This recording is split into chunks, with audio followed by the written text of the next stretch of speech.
Assalamualaikum warahmatullahi wabarakatuh. Salam jumpa pemirsa TVRI Kalimantan Selatan dimanapun Anda berada. Senang sekali kami kembali bisa menjumpai Anda di sore ini. Kita hadir dalam program Dialog Bandung Bicara.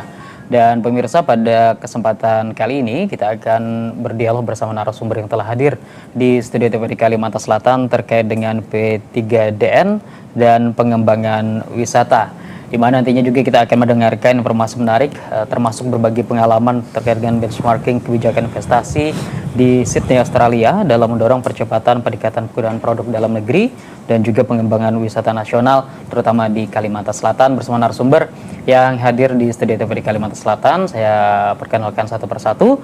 Yang pertama, Kepala Perwakilan BPKP Provinsi Kalimantan Selatan, Bapak Rudi M. Harhab. Selamat sore. Assalamualaikum Pak Rudi.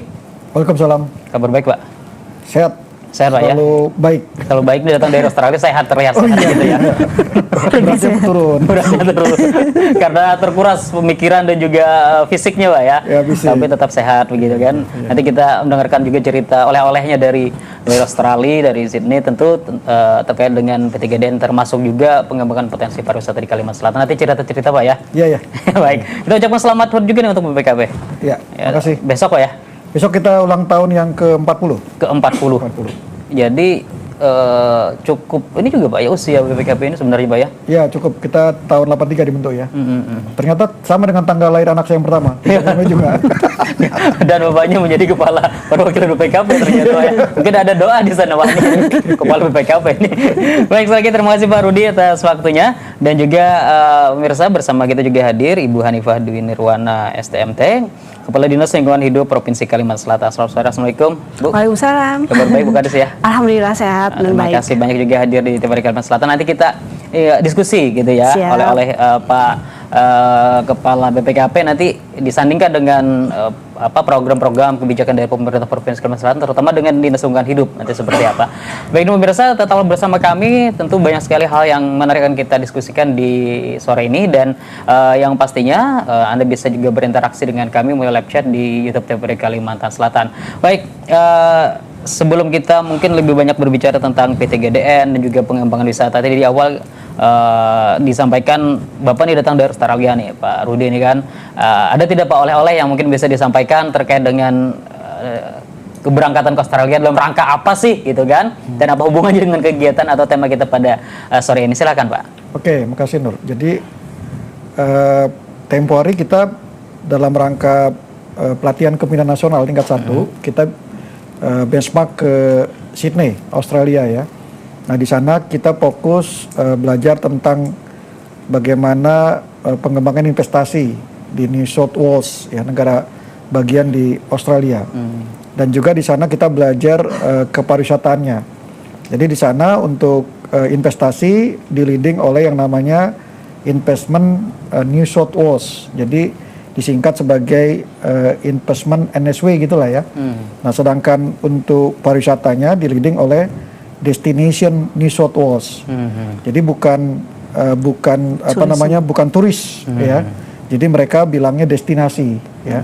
Nah, itu sangat menarik, cara menjualnya berbeda dengan kita ya. Kita kan masih Kementerian Pariwisata gitu ya.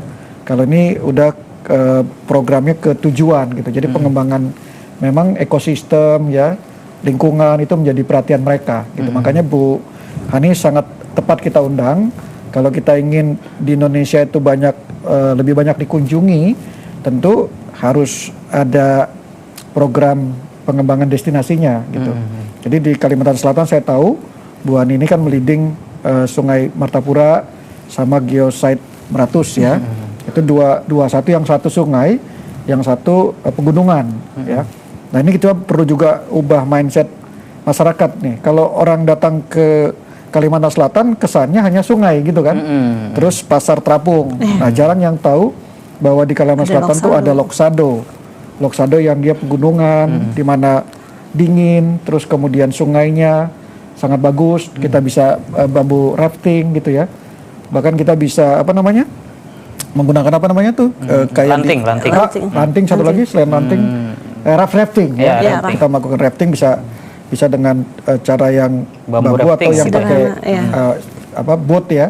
Nah, itu berkembang. Jadi dari sana saya melihat bahwa pengembangan pariwisata kita tidak bisa dilepaskan dari investment.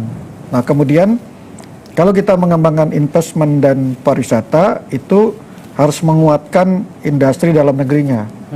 Jadi lokal industri harus kuat, dan kebetulan Indonesia sudah punya program lama, zaman Pak Karno disebut sebagai berdikari sebenarnya. Nah, kemudian zaman pemerintah berikutnya kita kenal cinta produk Indonesia, kemudian bangga produk Indonesia kan gitu kan. Nah, sekarang sejak 2022 itu keluar Inpres 2 tahun 2022 yang disebut sebagai percepatan peningkatan penggunaan produk dalam negeri, disingkat sebagai P3DN, termasuk di dalamnya UMKM. Gitu. Nah, BBKP diamanahkan untuk melakukan dua hal utama. Satu, mengawasi berjalannya P3DN tadi. Satu lagi, kita diminta untuk mengkoordinasikan aparat pengawasan internal pemerintah atau internal auditor yang ada di kementerian, lembaga, dan korporasinya, itu supaya bisa melakukan pengawasan terkait dengan P3DN gitu. Jadi semua itu memang saling terkait. Jadi belajar dari Australia tadi, dari Sydney, itu memang membuka wawasan kita bahwa kita secara kompetitif internasional, kita punya namanya indeks kompetitif industri ya. Di dunia itu memang sedang menurun kita. Bahkan kalau dihitung secara kontribusi, kalau dipakai kuadran, 4 kuadran, kita tuh paling kiri bawah. Indeksnya rendah, ternyata kita nggak bermain di global. Jadi itu satu tantangan kita. Makanya P3DN itu sebenarnya nggak main-main gitu. Kira-kira gitu. Ya, artinya kemudian bagaimana apa yang baru didapatkan di Australia itu kemudian mencoba menyandingkan, dicoba diimplementasikan lah begitu ya di Kalimantan Selatan, menemukan titik mana sih yang pas gitu kan ketika dihubungkan, apalagi kita ada pariwisata, dan pariwisata juga tidak bisa lepas dari nama investasi begitu Pak ya. Apakah ada hal yang perlu dikuatkan atau ada yang perlu dirubah apa dari misalnya kondisi Kalimantan Selatan jika dihubungkan dengan pengalaman Bapak di sana? Jadi memang yang perlu dikembangkan itu bukan hanya di Kalimantan Selatan. Kebetulan kalau di pelatihan kepemimpinan nasional itu kan diminta kita untuk membuat proyek perubahan. Nah, jadi salah satu dorongan saya adalah bagaimana P3 ini bisa berjalan secara daerah dan juga nasional. Yang menjadi fokus kita sudah ada frameworknya, sisi supply dan sisi demand. Jadi sisi supply itu bagaimana kementerian lembaga itu bisa mendorong supply-nya produk dalam negeri. Jadi katakan kementerian lembaga pemerintah daerah harus bisa mendorong UMKM lebih maju dengan cara memberikan pendanaan, memberikan pelatihan-pelatihan gitu, sisi supply-nya. Nah, sisi demand-nya itu bagaimana kementerian lembaga pemerintah daerah itu mau membeli produknya gitu. Jadi dua ini sudah cukup komprehensif ya. Nah, satu lagi marketnya. Jadi kementerian lembaga pemerintah daerah juga harus membangun sisi marketnya, sisi pasar supaya supply dan demand itu bertemu gitu. Jadi di situ peran yang sekarang kita dorong. Nah, BBKP juga mendorong sebagai proyek perubahan saya itu pengawasan kolaboratifnya. Jadi pola pengawasan kolaboratif supaya aparat pengawasan itu bisa melakukan pengawasan bukan hanya soal berapa anggaran yang dipakai untuk belanja, tetapi apakah pemerintah daerah itu benar-benar mendorong ya atau punya usaha effort untuk meningkatkan P3DN gitu. Jadi dari sisi supply apa yang mereka lakukan, effortnya, usahanya. Dari sisi demand apa effortnya gitu. Itu yang kita memang di Indonesia ternyata belum punya ukuran kinerjanya Bu Ani. Jadi yang ada itu sekarang kinerjanya P3DN hanya berapa jumlah rupiah belanja PDN di kementerian lembaga. Nah, sementara di sisi supply-nya supaya industrinya itu berproduksi, itu kementerian lembaga pemerintah daerah kurang gitu loh. Makanya saya mendorong supaya ada ukuran kinerja ini gitu. Nanti kemudian internal auditornya melakukan yang disebut sebagai audit kinerja. Jadi indikator kinerja kita bangun gitu ya. Kemudian APIP-nya, aparat pengawas internal pemerintahnya melakukan audit. Nah, itu memang pola di luar negeri seperti itu. Karena kenapa? Kita nggak cukup hanya dengan adanya regulasi. Nah, kita harus membangun KPI. Jadi kalau mau ke arah kemana negara harus dibangun key performance indikatornya. indikator kinerjanya. Indikator kinerja lah yang menjadi trigger terkait dengan berapa sekarang poinnya, sudah di mana progresnya ya. Kalau dibilang namanya maturity-nya lah, kematangannya gitu. Nah, terus kita juga bisa membaca sebenarnya usaha apa yang kita belum lakukan gitu. Ya.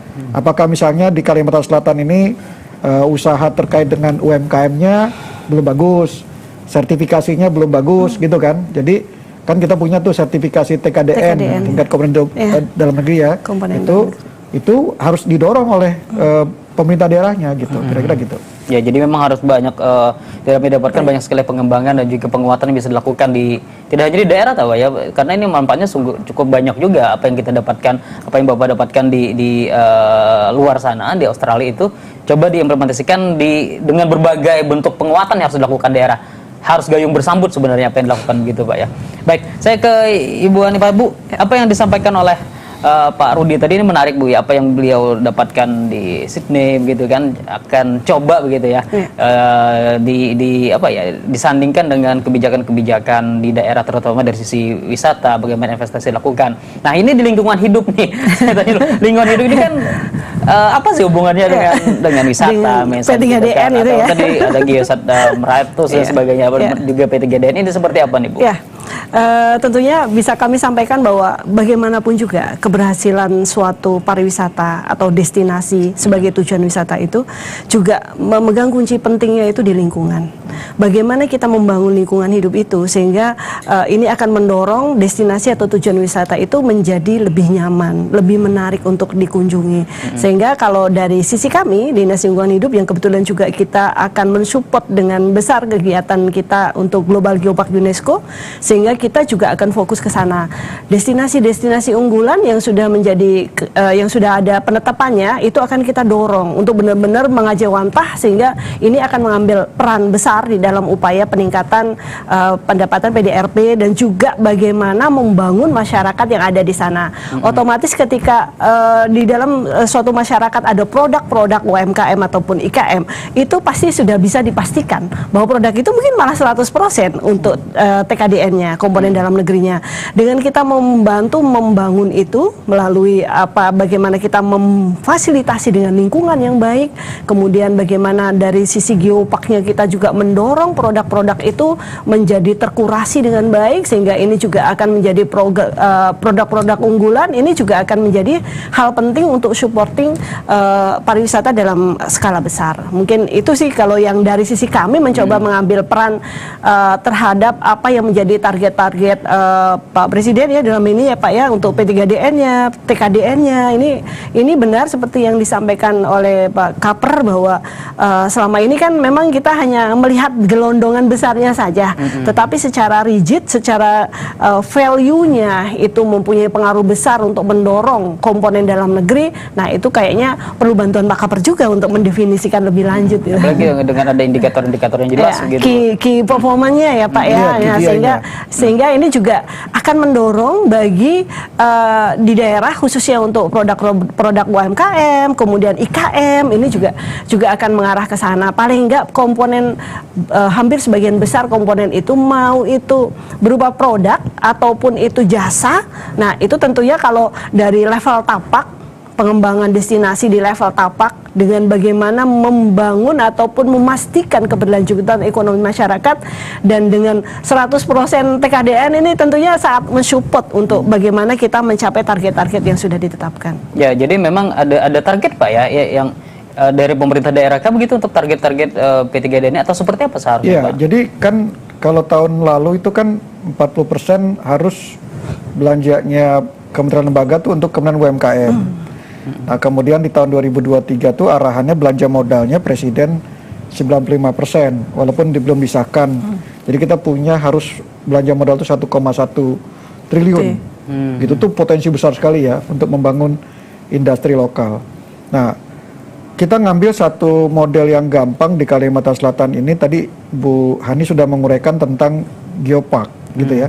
Jadi di dunia ini punya program yang disebut sebagai Global Geopark UNESCO yang di-leading oleh UNESCO. Ya. Jadi dia membangun heritage supaya terjaga. Nah, Kalimantan Selatan ini kan daerah yang memang banyak industrinya karena minerba gitu kan, utamanya batu bara, mineral dan batu bara. Nah, tapi di sisi lain ada competing di mana kita pengen ini menjadi destination. Nah, karena itu kita harus membuat satu indikator supaya tidak hanya soal belanjanya saja yang ke arahkan UKM, tetapi lingkungannya juga harus diinvestasikan. Iya, betul. Gitu loh. Jadi kami akan mengarahkan kementerian lembaga pemerintah daerah di Menko Marinvest juga saya minta tuh ke Pak Odo waktu itu Pak Deputinya supaya datang dong ke Kalimantan Selatan tuh punya ada geopark ya. Jadi di sana di Kalimantan Selatan ini perlu dijaga. Kita perlu investment untuk terbangunnya geopark ini. Hanya Pak Rudi ini ya yakin sekali menawarkan datang dong ke Kalsel gitu ya, ada potensi besar sebenarnya di Kalsel. Iya, karena orang kan taunya Kalimantan Selatan itu tempat mengeruk atau mengeksploitasi tambang gitu ya, ekstraktif saja. Padahal kalau saya sudah jalan hampir semua lah, semua daerah saya jalani ya, yang pelosoknya Loksado itu, saya lihat itu potensinya besar sekali gitu. Jangan sampai dirusak gitu. Jadi dengan tentu ada lawannya di situ bahwa masyarakat kan butuh hidup juga, ya kan? Nah, kalau masyarakat ini tidak dibuat hidup dengan investasi P3DN tadi, sisi supply-nya gitu ya, mereka akan melakukan illegal mining gitu loh. Kan kita tahu tuh, yang sekarang tantangan terberat di Kalimantan Selatan tuh penambangan liar oleh masyarakat gitu loh. Bukan lagi seperti zaman dulu 2010 itu lebih banyak aparat penegak hukum ya kan yang melakukan illegal mining. Sekarang liar, walaupun mungkin ada keterlibatan dengan APH secara diam-diam tapi tidak terbuka lagi gitu. Karena di tahun 2012 itu kan sudah diregulasi dengan ketat gitu. Bahkan di dalam kegiatan pelatihan kita kan Pak Nur, kita bikin namanya policy briefing. Itu salah satu rekomendasi kita itu adalah bagaimana memastikan keterlibatan APH itu di dalam di dalam menjaga illegal mining ini gitu loh. Karena memang posisinya dalam regulasi itu tidak terlalu jelas gitu loh. Jadi supaya bahwa kalian bermain di mana gitu kan, kalian tidak boleh bermain di mana gitu. Itu kita harus perjelas nanti gitu. Ya, artinya memang bagaimana kemudian ini apalagi keterlibatan masyarakat itu penting begitu ya. Ini pemerintah daerah ini harus sangat jeli melihat ini sebagai bagaimana mendayagunakan mereka begitu, memberikan kesadaran agar apa yang diinginkan itu bisa. Nah, ini Pak, di layar kita lihat ini hasil benchmarking PKN 1 bisa dijelaskan mungkin. Jadi di benchmarking itu kan kita banyak kita main kemarin ke konsulat, kita main ke Investment New South Wales, kita ketemu dengan orang Indonesia Trade Promotion Center-nya, Indonesia Investment Promotion Center-nya yang di sana. Kemudian kita juga beberapa websitenya gitu ya. Jadi setelah kita pelajari memang investasi itu ya research and development. P3DN itu kalau mau main dengan bagus ya research and development. Sekarang itu kita punya tantangan alat kesehatan rumah sakit itu nggak ada yang bagus produk dalam negerinya. Karena kenapa? Kita nggak ada investasi ke R&D yang kuat. Makanya para dokter-dokter tuh nyaman dengan produk yang namanya Philips sama Siemens gitu kan. Betul. Dia bilang, Pak, produknya begini, ya tapi kan kita harus mau dong ada keberpihakan, saya bilang gitu. Sampai alat yang stereoskop pun itu mereka lebih nyaman dengan itu tadi alat-alat dari luar negeri gitu. Jadi kita research development. Kemudian di Investment New South Wales itu kuat di dalam startup dan innovation. Jadi dia mendukung yang namanya inkubasi. Nah, sementara di Indonesia ini inkubasinya berhasil, mana yang gagal? Nah kan dulu BPPT pernah tuh mengembangkan tuh di depan gedung BPPT, saya tahu betul karena teman saya di sana gitu ya, terus bekas anak ST Telkom, dia coba masuk di sana tapi mati lagi gitu loh. Nah sekarang sudah berubah jadi BRIN gitu kan, BPPT. Sekarang tuh gimana mendorong inkubasinya. Nah sementara kalau kita lihat di BKPM gitu ya, kok kayaknya lebih banyak fokusnya ke dalam perizinan gitu kan. Betul, nah, memang ya. Beliau ini kan pernah jadi PLT-nya PTSP. Kadisnya PTSP gitu, paham? Saya juga mainnya cuman kayak jadi operator saja. Jadi operator gitu kan. Iya, di Indonesia punya yang namanya OSS gitu kan. Single sign on gitu. Jadi orang bisa single submission gitu ya. Langsung itu mainannya di BKPM sampai dinas PTSP-nya ini dulu gitu. Tapi mengembangkan startupnya di mana nih? Mengembangkan inovasinya di mana gitu? Oke, terpecah di UMKM, tapi UMKM sendiri kita lihat, nah iya, tapi terus wadahnya, marketplace-nya. wadahnya nggak kuat, terus ada dinas perindustrian. Ya, jadi kita perlu nih terpikir harus satu punya lembaga raksasa untuk ngurusin investment tadi. Jadi yang BKPM yang tadinya cuman dalam hal perizinan, kita integrasikan dengan dinas koperasi, kita integrasikan dinas PTSP, bahkan kita integrasikan dengan dinas perindustrian dan perdagangan gitu loh. Itu harus satu set gitu loh ke depan. Mungkin setelah nanti 2024 ya akan terpikir ke sana gitu.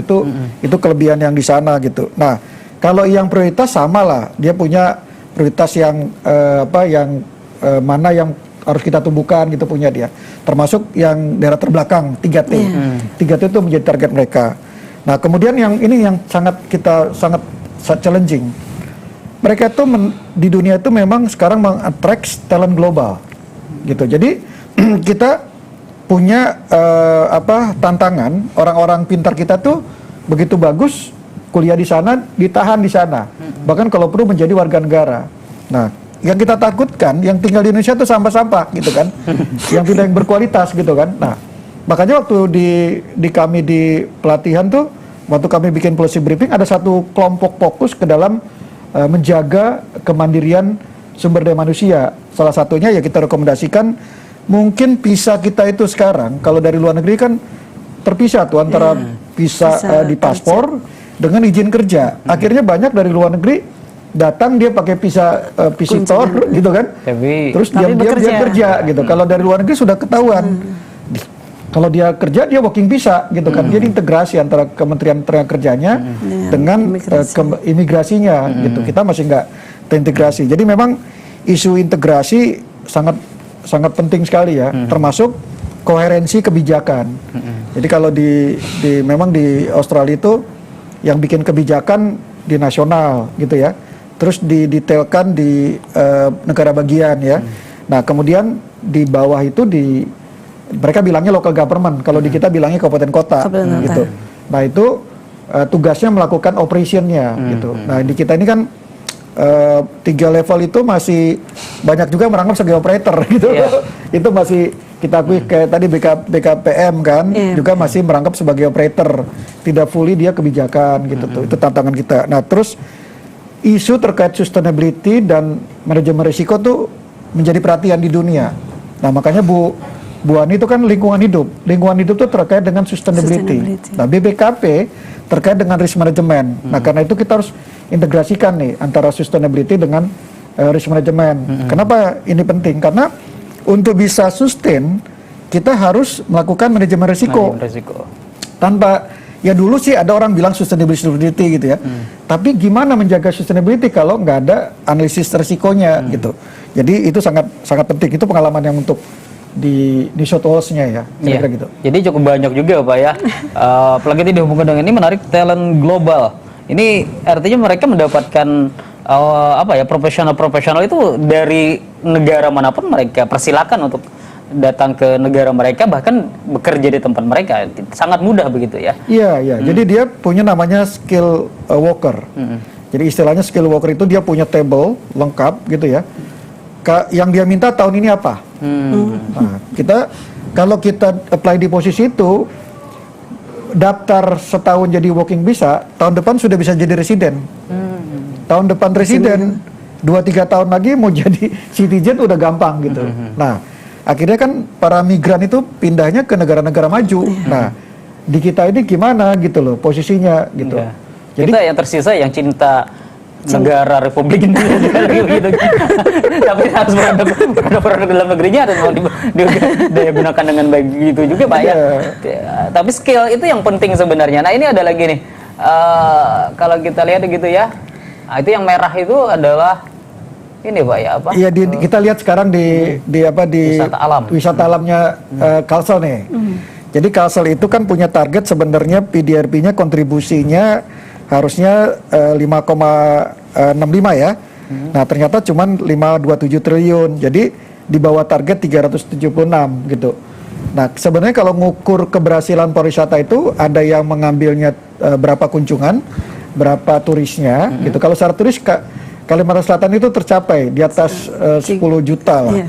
Ya, turis domestik atau seluruh dan lain-lain gitu ya. Pokoknya datang ke Kalimantan Selatan itu targetnya 3 juta, berhasil kalau nggak salah sekitar 13 juta ya. Ya itu udah achieve gitu. Tetapi secara BDRP-nya ternyata enggak gitu. Artinya apa? Mereka datang tapi tidak belanja, atau yang turis ransel gitu, backpacker, gitu loh. Tapi pola ini sebenarnya tidak hanya terjadi di Kalimantan Selatan loh, termasuk di Bali. Itu isu nasional sekarang. Oh ternyata turis datang itu bukan untuk meningkatkan PDRP, malah menggerus gitu ya. Bahkan dia bekerja di Bali gitu ya. Nah itu jadi tantangan nasional gitu. Makanya kita harus punya strategi nih untuk yang terkait dengan meningkatkan PDRP ini. Ya tadi yang datang harus yang betul-betul yang sudah direncanakan gitu loh. Nambah value-nya. Nah, salah satu yang di kelas kita itu kita bahas gini. Harusnya kalau kita ke Australia ditanya tabungan kita, ya kita balik dong. Orang yang kesini harus cek dong tabungan kita, tabungan dia gitu loh. Kan kalau Pak Nur mau ke Australia kan minimum tabungannya 50 juta. $5.000 kalau mau jadi turis. Jadi nggak bisa tuh yang turis backpacker yang nggak punya duit ntar di sana cari kerja, itu nggak bisa dia masuk gitu. Nah di Indonesia mana tuh syaratnya? Akhirnya terjadilah konflik sosial gitu ya. Beberapa negara gitu dianggap lo kok jadi begini nih, berantem kita gitu kan dengan si orang-orang yang dari luar negeri itu. Jadi dikira anti asing kan gitu kan. Nah mungkin karena pemerintahnya sendiri, kita sebagai pemerintah tuh belum membuat satu sistem yang bagus gitu loh untuk memfilter orang-orang yang datang ke Indonesia gitu. Bukan yang mengejar global talent gitu loh, sekedar mengejar kunjungan gitu saja. Jumlah kunjungan. Makanya tadi ada beda antara tourism sebenarnya dengan destinasi tadi, gitu. sektor tadi begitu ya. Kalau tourism bisa global ya, apapun dia, pokoknya dia kesana main ke tempat kita gitu. Tapi ketika destination, berarti udah tertentu. Aku mau ke sini. Nah itu kan sudah ke tempat wisata gitu kan, berarti sudah spesifik ke sana. Padahal itu bisa dijawab dengan geopark, Pak. Iya betul. Jadi dengan semacam tematik mungkin begitu. Ini itu bisa dijawab dengan geopark. Ketika kita sedang mengusulkan, maaf Pak menyela, ketika kita sedang berproses untuk Global Geopark UNESCO, itu yang kita bangun itu jejaring internasional. Jadi ketika kita membuat desain rute kunjungan mereka, kita udah mikirin nih, ini bakal ada tamu, mereka datangnya melalui bandar udara, mereka nanti akan kita inapkan di sini, mereka akan kunjungan di rute mana saja. Sehingga ini karena ini kita sudah aspiring ya Pak ya, itu sebenarnya kita sudah hampir menuju ke Global Geopark.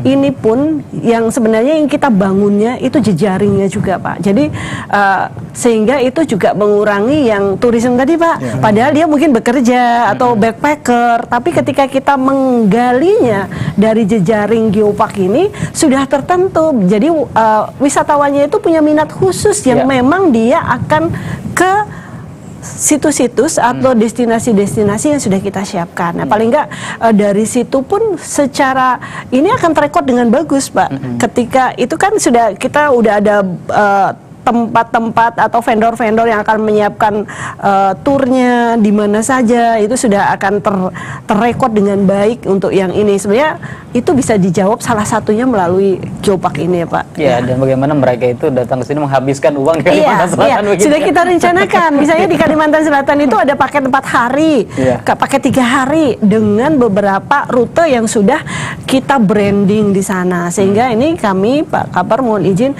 kita sedang dalam proses bagaimana kita memenuhi semua kriteria-kriteria sehingga kita nanti bisa masuk di dalam jejaring global itu melalui penetapan kita sebagai Global Geopark UNESCO. Baik, sebelum kita lanjutkan Pak Rudi dan Bu Hanifa, kita harus rehat terlebih dahulu. Dan pemirsa, tetaplah bersama kami akan segera kembali sesaat lagi.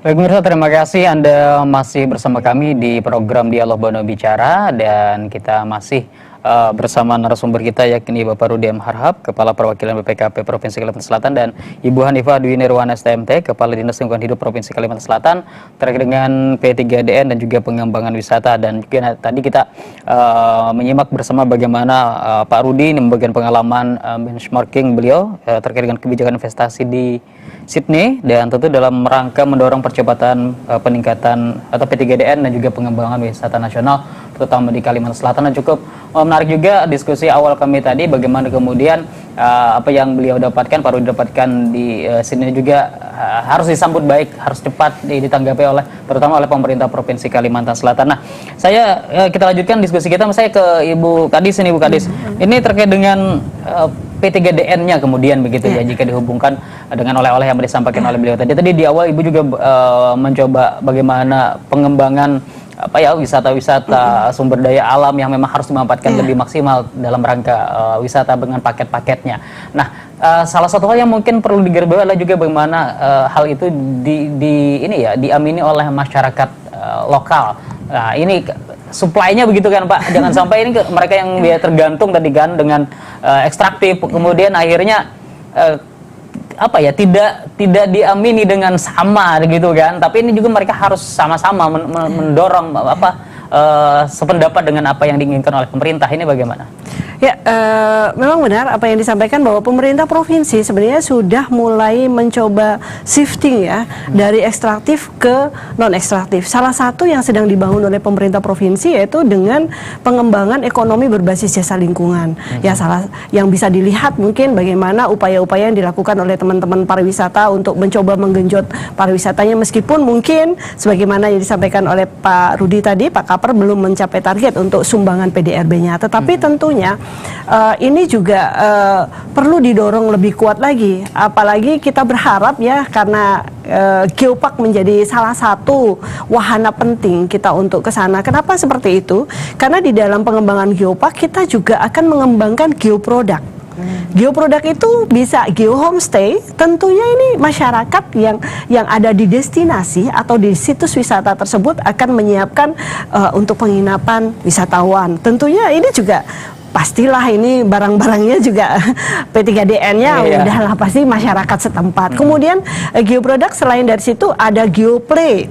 Geoplay sedang kami coba kembangkan juga, yaitu permainan yang memang berbasiskan dengan bagaimana kondisi masyarakat setempat, termasuk peralatan untuk membuat permainan. Salah satu yang sedang kami kembangkan di sini termasuk industri perkapalan di Sewangi. Itu ada sisa-sisa dari kayu-kayu bekas mereka, sedang kami kembangkan untuk kami kerjasamakan dengan salah satu SMK, sehingga ini nanti kayu limbah-limbah ini bisa menghasilkan suatu produk mainan yang memudahkan mereka juga masyarakat untuk memanfaatkan limbah tersebut, tapi juga akan menjadi wahana teman-teman adik-adik SMK-nya untuk berproses membuat permainan dari bahan baku kayu limbah tersebut, dan ini nanti kami kurasi dan bisa kami labelin dengan nama Geopark Meratus. Kemudian selain geohomestay, geoplay, mungkin juga yang nggak kalah pentingnya geofood. Nah, kami juga di Geopark Meratus, Badan Pengelola Geopark Meratus, kami juga sedang bernegosiasi dan sedang berupaya untuk berkomunikasi dengan produsen-produsen, misalnya contoh yang sudah sangat populer misalnya dengan dodol kandangan misalnya, itu kan produk yang sudah banyak. Nah, ini tentunya kita harus memenuhi standar-standar yang ada, dan kita juga menggandeng BI untuk bisa melakukan kurasi ketika nanti produk itu sudah sesuai dengan kriteria higienis dan lain-lain, kemudian packagingnya yang lebih autentik ataupun yang lebih menarik, kemudian pemasarannya melalui situs-situs yang sudah akan kami kembangkan sebanyak 54 itu, mungkin ini juga akan menjadi potensi pengembangan P3DN-nya. Ada lagi beberapa hal lagi, misalnya geokulineri. Nah, semua yang geo-geo, karena geopark semuanya kita kembangkan melalui geo-geo dengan turunan gitu ya. supaya ini menjadi upaya branding kita juga gitu. Kemudian geoproduk yang lain yang sedang kami kembangkan, misalnya kami sedang membangun kampung anggrek di salah satu destinasi kita di Bambu Rafting sebagai tempat persinggahan. Di sana masyarakatnya akan kami ajak bersama-sama untuk melakukan konservasi anggrek. Apa hubungannya biayanya gitu kan, dengan bagaimana P3DN-nya gitu. Masyarakat nanti banyak hal yang di sana, ada beberapa potensi di sana selain anggrek spesies, yang tentunya anggrek spesies ini punya nilai yang tinggi juga apabila dia dibudidayakan dengan benar. Ini tentu juga akan ada nilai ekonominya bagi masyarakat setempat tentunya, dan juga untuk branding kawasan tersebut ataupun bahkan Kalimantan Selatan dengan anggreknya. Nah, banyak hal sebenarnya yang bisa didorong dalam hal ini untuk UMKM-nya, kemudian juga IKM-nya, sehingga ini juga mudah-mudahan ini juga mampu mendorong pencapaian target-target yang ada. Ya, dan memang masyarakat lokal memang tidak bisa dipisahkan. Ya, memang kalau kita ngomongin geopark, ujungnya harus masyarakat. Kalau geopark itu tidak memberikan kemanfaat pada masyarakat, berarti bukan geopark. Jadi ketika kita ngomongin geopark, kita akan ngomongin konservasi dengan ujungnya kesejahteraan masyarakat. Bagaimana kita memuliakan bumi, tetapi juga mensejahterakan masyarakat setempat. Itu tagline-nya geopark. Itu yang diinginkan sebenarnya, Pak, ya? Iya, jadi concern kami di BPKP gini. BPKP itu pernah melakukan pengawasan kepada 2 daerah yang jadi target utama kita. Hulu Sungai Tengah dan Hulu Sungai Selatan. Itu kan daerah pariwisata. Salah satu temuan kami, ternyata di sana pariwisatanya tumbuh tetapi tidak melibatkan masyarakat. Jadi kalau tidak ada intervensi P3DN terhadap pariwisata, yang berbahaya ke depan adalah masyarakat lokal menjadi penonton, gitu loh, penonton pariwisatanya. Jadi linkage-nya harus kuat, gitu ya. Jadi kebijakan P3DN itu bagian atau harus terkoneksi dengan pengembangan pariwisata. Nah, salah satunya kita tadi ngukur kinerjanya tadi. Kita sudah rancang nih, Pak Nur, gitu. Ada di transparan sebenarnya di infografisnya itu. Jadi kita itu dari sisi hasil ya, karena sekarang kan di nasional sedang populer diarahkan oleh Presiden yang namanya reformasi birokrasi berdampak. Jadi betul-betul hasilnya, dampaknya apa? Nah, kita coba bangun ukurannya, Bu. Jadi ukurannya salah satunya adalah kemampuan penyedia lokal itu menyediakan produk dalam negeri. Jadi jangan sampai nanti di wisatanya Loksado ternyata yang datang isinya datangnya luar negeri, dari China atau seperti di Bali lah kita lihat tuh. Kita kebanyakan jadi penonton tuh. Nah, kemudian berapa produk-produk yang tersertifikasi TKDN. Itu kita jadi ukuran. Nah, kemudian kepuasan produknya. Jadi oke, tersedia, tetapi masyarakat puas nggak? Jangan sampai pakai terus rusak lagi, gitu kan, kita ukur. Nah, kemudian apakah produknya itu mudah diakses? Jadi berapa yang tayang, persentasenya dari jumlah yang ada di lokal, berapa produknya, itu ukuran sisi supply. Nah, kalau sisi demand-nya itu sudah fix sekarang. Jadi pemerintah tuh sudah menetapkan target bahwa punya harus alokasi belanja untuk kepentingan produk dalam negeri. Harus betul-betul membelanjakan, gitu kan. Nah, satu lagi yang kita dorong nanti di satu kinerjanya adalah berapa sih sebenarnya asetnya kementerian lembaga daerah itu, lembaga pemerintah daerah itu yang benar-benar PDN, gitu loh. Jangan-jangan sekarang asetnya itu cuma 10% yang PDN, gitu loh. Nah, jadi kita punya roadmap nanti 10 tahun ke depan mestinya aset-asetnya di kementerian lembaga itu punya lokal, gitu loh. Nah, sekarang teknologi kita kan kamera itu masih impor, gitu. Kita hitung itu. Karena ketergantungan produk luar negeri, apakah masih sangat terasa saat ini, begitu Pak ya? Karena keterbatasan produk dalam negeri kah, atau kualitas atau seperti apa? Karena gini, kita tidak punya framework dulunya bagaimana membangun sisi supply dan sisi demand. Jadi dulu ada PP nomor 29 tahun 2018, Bu Ani. Jadi Bu Tanur. Jadi itu sudah ada tentang industri. Jadi pembangunan industri gitu ya. Tetapi itu ternyata lebih fokus kepada sisi supply-nya. Gitu loh. Nah, di Inpres 2 tahun 2002 itu diinjeksi, diintervensi dengan kebijakan sisi demand-nya, gitu loh. Nah, 2 ini memang masih silo masing-masing, gitu. BPKP mendorong akhirnya kita harus membangun ukuran yang integrated. Jadi saat sisi supply dan sisi demand-nya kita harus bangun dari mulai aspek inputnya, aspek prosesnya. Jadi kegiatan-kegiatan apa yang dilakukan oleh kementerian lembaga kita ukur, gitu. Jadi dia tahu, oh saya kurang melakukan pelatihan kepada masyarakat lokal gitu kan. Kebanyakan yang memberikan pendanaan gitu. Pendanaan saja diberikan tapi tidak ada pelatihan, ya uangnya kan hilang gitu. Nah itu yang kita kembangkan secara KPI-nya gitu. Baik, nah jika ini mungkin dengan pemerintah daerah, bisa tidak Bu? Artinya apa ya, menyambut apa yang diinginkan oleh pemerintah pusat, baik itu dari sisi sertifikasi, kemudian tadi kualitas produk yang dijual begitu ya. Kalau dari mungkin kemasan itu oke, begitu kan, tapi banyak sekali yang harus dipenuhi oleh pemerintah daerah, oleh mereka dari sisi UMKM dan sebagainya. Ini seperti apa ini Bu? Ya, kalau kita melihat fenomena sekarang, sebenarnya ini sudah menjadi fokusnya Pak Gubernur ya, yang didelegasikan melalui teman-teman di UMKM ataupun di perindustrian sebenarnya. Cuman bagaimana konsistensi kita menjaga itu. Kadang-kadang beberapa kegiatan kan memang ada bantuan ya, tinggal bagaimana kita mendampingi mereka sampai kepada menjamin keberlanjutan mereka. Jadi tidak hanya sekedar melempar bantuan terus selesai. Misalnya sudah sertifikasi sudah. Padahal ketika setelah sertifikasi misalnya P3DN, mereka akan kita dampingi sampai mereka sampai ke e-katalog. Kemudian kita juga akan dampingi sampai produk mereka benar-benar konsisten. Kadang-kadang kita yang agak susah menjaga konsistensi gitu. Ketika kita susah di dalam konsistensi, pasti ada pilihan produk lain yang mungkin lebih murah. Mungkin itu akan menjadi pilihan lagi. E-katalognya masuknya e-katalog lokal. E-katalog lokal, karena memang sudah ada kewajiban bagi kita ya, pemerintah di pemerintah daerah, khususnya kami SKPD belanjanya lewat e-katalog. E-katalog itu kan muncul ini juga sebenarnya sebagai keberpihakan juga, ataupun ini menjadi salah satu strategi dari pemerintah pusat dan juga diimplementasikan di daerah. Bagaimana kita mendorong bagi pelaku-pelaku usaha untuk menyiapkan ataupun memasarkan produk-produk mereka. Nah, sehingga ini setengah memaksa sebenarnya Pak ya, ini setengah memaksa buat kami untuk ini terbangun. UMKM ataupun IKM di daerah akan terbangun. Sekarang semuanya pakai e-katalog dan tentunya untuk prosentase TKDN-nya sudah tersertifikasi, sehingga ini juga memudahkan, apalagi pembayarannya kan non tunai.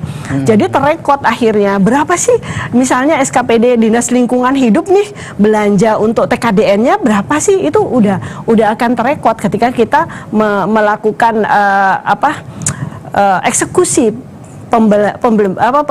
pembiayaannya ataupun belanja kita melalui e-katalog. Sebenarnya itu sebagai salah satu ya Pak ya upaya dari pemerintah untuk juga untuk mendorong hal ini, dan ini tentunya kami sebagai salah satu dinas yang memang bagian dari pemerintah provinsi juga tentunya kami punya kewajiban untuk itu. Di samping itu tentunya juga perlu peran teman-teman yang memang membidangi itu untuk menjaga konsistensi produk-produk khususnya yang memang dari yang lahir dan memang tumbuh dari Kalimantan Selatan, sehingga mereka bisa bersaing dengan produk-produk lain di e-katalog yang secara nasional itu. Artinya jika kita hubungkan dengan tema kita hari ini, bagaimana P3DN itu, kalau Dinas Lingkungan Hidup misalnya begitu ya, ini sudah berusaha memaksimalkan dengan apa yang disiapkan oleh lembaga LPSE seperti itu, melalui katalog lokal itu sudah disiapkan, dan kemudian termasuk juga penggunaan produk itu oleh SKPD sudah diwajibkan untuk katalog-katalog. Tinggal pelaku usaha begitu yang memasarkan produk mereka dan tentu mereka juga masih perlu pendampingan ya Pak ya, untuk benar-benar mereka sudah bisa dengan sendirinya secara sistematis dia akan memenuhi semua standar mutu yang ada, kemudian produk mereka berkelanjutan. Nah, ini salah satu yang supply demand-nya juga sangat berpengaruh di sana sih. Kalau kami sebagai salah satu bagian dari pemerintah provinsi yang memang juga mempunyai kewajiban untuk bisa memenuhi target-target itu. Tadi di layar sekilas kita lihat, mungkin bisa ditayangkan ulang lagi, ini kondisi yang diharapkan ini Pak ya, kondisi yang diharapkan target realisasi belanja produk dalam negeri 95% atau 1,1. Ini bisa dijelaskan mungkin Pak dari sini. Presiden waktu di acara business matching itu bilang 90% belanja modal kita harus diarahkan untuk PDN. Ya. Sekitar kira-kira 1,1 triliun. 1.100 triliun. Nah, kalau ini kita bisa jalankan, maka 3 tahun itu kita akan punya kemampuan industri yang kuat. Kira-kira gitu. Nah, cuma masalahnya kalau kita lihat secara nasional, yang tadi menyambung dengan belanja di LPSE, kita sudah punya UMKM itu listing kira-kira 3,6 juta produk tayang di katalog tadi.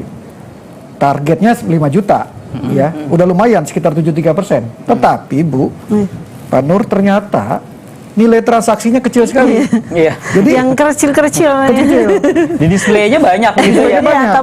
Tapi barang-barang kecil. baru kasih 47 triliun di Maret kemarin. Nah, sementara Presiden minta 500 triliun, gitu loh. Jadi kita ada masalah nih, ada masalah tentang sisi supply, gitu. Sisi supply ini, sisi demand sudah dipaksa pemerintah itu, kamu harus itu. kementerian lembaga tuh harus belanja. Bahkan Presiden bilang itu TPP-nya, tunjangan perbaikan penghasilannya, tunjangan kinerjanya kementerian lembaga, kaitkan dengan PKDN-nya. Belanjanya. Itu diarahkan ke Menko Marinvest, gitu loh. Terus di penilaian kinerja yang EPBD, penilaian RB, insentif ke daerah, gitu kan, itu harus berbasis P3DN, itu perintah Presiden. Nah, sisi demand sudah kita di-push, tetapi sisi supply ternyata kita ada isu readiness nih. Nah, readiness ini artinya masyarakat penyuplainya nggak siap, gitu loh. Itu. Nah, kan kita tidak bisa menunggu masyarakat penyuplai itu, gitulah gunanya pemerintah. Harusnya. Pemerintah harus melakukan intervensi. Betul. Nah, memang harus kita maklumi, tadi di awal saya uraikan, bahwa kita tuh silo-silo tersebar untuk bicara tentang investasi. Jadi, hanya UMKM, taruh dinas UMKM, ada kementerian UMKM, kan gitu kan? Nah, terus kalau industri, ada industrian sendiri, gitu kan? Investasinya, perizinannya ada BKPM. Nah, dia nggak integrated gitu loh. Mungkin ini salah satu masalahnya. Akhirnya padahal OSS sudah Pak ya, tapi tidak terintegrasi, pasti parsial. Iya, OSS kan hanya perizinannya doang, hanya kertasnya aja gitu, ya, yang sudah elektronik. Tetapi secara value realnya itu masih tersebar loh, masih silo-silo loh, masih distributed loh gitu. Jadi kita bisa lihat nih di tempatnya Pak Ripai ya, untuk UMKM itu punya agenda setting sendiri. Di tempatnya Kadis Industrian Pak Mayuni, saya lihat punya agenda setting sendiri lagi gitu. Perdagangan yang nanti akan mengkonsumsi punya agenda setting sendiri gitu. Ini memang ada masalah secara berpikir kolaboratif, holistik itu di kementerian lembaga kita gitu. Itu jadi kita ya harus refleksi ke kita lagi gitu. Jadi ketika sisi supply kita lemah, ya, sisi masyarakat yang menyediakan itu industrinya lemah, ya jangan-jangan kementerian lembaga ini yang lemah karena KPI-nya tidak jelas waktu itu, gitu, ukuran kinerjanya nggak jelas. Nah, nanti kita akan buat di rancangan saya bikin proyek perubahan ini benar-benar harus kelihatan gitu loh targetnya masing-masing gitu. Contohnya tadi kan di sisi tadi hasil, di sisi input itu kita akan lihat program pembinaan UMKM ada atau tidak, itu nanti jadi KPI-nya. Kemudian ada program pengembangan barang subsidi impor apa enggak, ada program CSR atau bantuan sosial pembinaan UMKM atau tidak, gitu. Itu dari segi rupiah. Nah, terus kemudian ada pengembangan PDN melalui lembaga pendidikan nggak? Kemarin kita tanda tangan MOU tuh dengan WLM Pak Nur. Jadi di sana kita ajak lembaga pendidikan ini harus masuk dong ke P3DN gitu kan.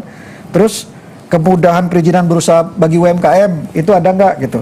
Terus kemudian fasilitasi akses pendanaan UMKM ada atau tidak gitu. Itu secara supply gitu.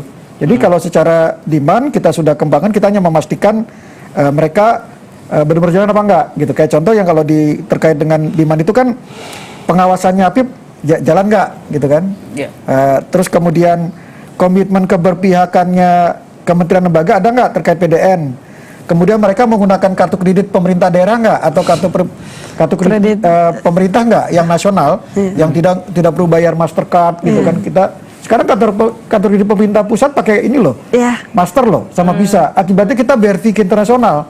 Nah, akhirnya muncul kartu kreditnya lokal, ya kan. Nah, di daerah punya untuk daerah gitu ya, sendiri dikembangkan. Nah, ini kita harus dorong dengan indikator kinerja. Kalau enggak, mereka nggak mau nerapkan ini. Nyaman dengan, karena kenapa? Saya punya Visa, bisa bayar di luar negeri. Tetapi orang Indonesia kan jarang sebenarnya, apalagi KLP gitu, apalagi flexing sekarang kan belanja luar negeri jarang. Takut. Terus yang input yang terkait demand itu roadmap penggunaan PDN ada atau tidak, kita kembangin apa enggak. Kemudian mereka punya nggak indikator P3DN dalam penilaian kinerja. Nah, ini menarik nih. Ya. Kayaknya Gajah itu jadi ntar kita akan kejar lewat Benar ya. situ. Inpres 2 sudah sampai ke sana loh. Terus kita akan melihat penerapan insentif P3D dalam tunjangan kinerja dan TPP. Nah, ini nanti pemerintah daerah yang iya. karena BPKP kan nanti pemerintah daerah harus ini ya, itu menyambut apa yang ini rekomendasi dari proyek-proyek BPKP. perubahan seperti ini. ya, jadi ini akan kami ukur. Nanti kita akan bahas lagi lah dengan penanggung jawabnya, dengan perindustrian, UMKM gitu ya, terus sama perdagangan gitu ya, terus sama leading sektor yang lain. Kira-kira indikator kita oke nggak nih? Terus nanti yang melakukan audit bukan BPKP loh. Jadi yang nanti melakukan audit itu adalah APIP-nya. Inspektorat gitu. ya. Ya. Baik, ini terakhir mungkin singkat saja Bapak, baik rekomendasi ataupun harapan gitu ya dari Pak Rudi seperti itu, dan juga nanti harapan dari Ibu Kadis juga terkait dengan tema kita hari ini, silakan Pak. Jadi kami berharap tentu semua pihak di Kalimantan Selatan terutama yaitu mendukung proyek perubahan ini gitu ya, supaya nanti bisa diangkat ke level nasional. Kan kebanggaan tersendiri nih.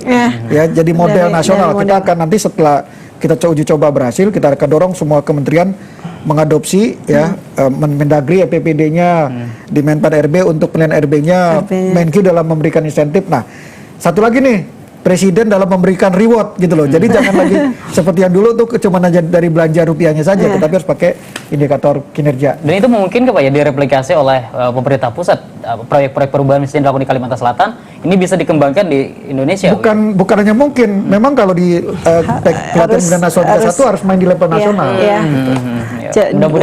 Mudah-mudahan ini bisa diwujudkan gitu kan. Ada juga kebagian dari Kalimantan Selatan bahwa ini loh hasil Pak Rudi di Kalimantan Selatan hasilnya seperti ini loh, terkait dengan P3DN dan juga pengembangan potensi wisata dan juga hal lain terkait dengan proyek perubahannya. Baik, dari Ibu sendiri saran Bu.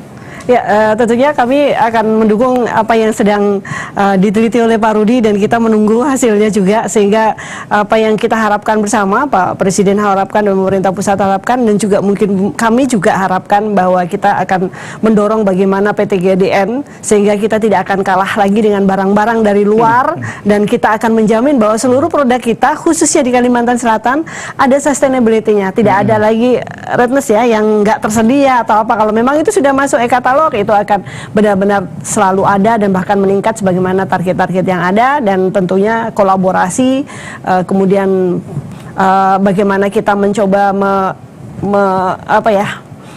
mencerminkan diri kita dulu lah, kontemplasi dulu. Ini benar nggak yang disampaikan oleh Pak Rudi ini? Nanti kita uji coba, kita validasi dengan model yang akan beliau sampaikan. Mudah-mudahan ini juga akan mendorong semuanya dan bisa ke skala nasional, bisa diterapkan oleh kementerian, dan tentu menjadi suatu kebanggaan bahwa telah lahir ide-ide brilian yang sebagaimana ini akan berupaya untuk memperbaiki Indonesia. Baik. Terima kasih banyak Bu Kades dan juga Pak Rudi atas waktunya, sudah berbagi informasi, sudah berbagi pengalaman di sana, berbagi pengetahuan juga terkait bagaimana bukan hanya suasana di Sydney ya, tetapi juga bagaimana kemudian ilmu yang didapatkan di sana bisa dikembangkan di daerah kita, terutama di Kalimantan Selatan, juga tentu di Indonesia. Baik, sekali terima kasih Pak Rudi, terima kasih Bu Kades, sehat selalu untuk Anda berdua. Selamat sore. Ya, pemirsa, demikian dialog saya bersama Pak Rudi M. Harhab dan juga Ibu Kadis Lingkungan Hidup Provinsi Kalimantan Selatan, dan semoga apa yang kami diskusikan tadi memberikan informasi yang baik dan juga bermanfaat untuk kita semua. Akhirnya saya Hernof diri. Wassalamualaikum warahmatullahi wabarakatuh dan sampai jumpa.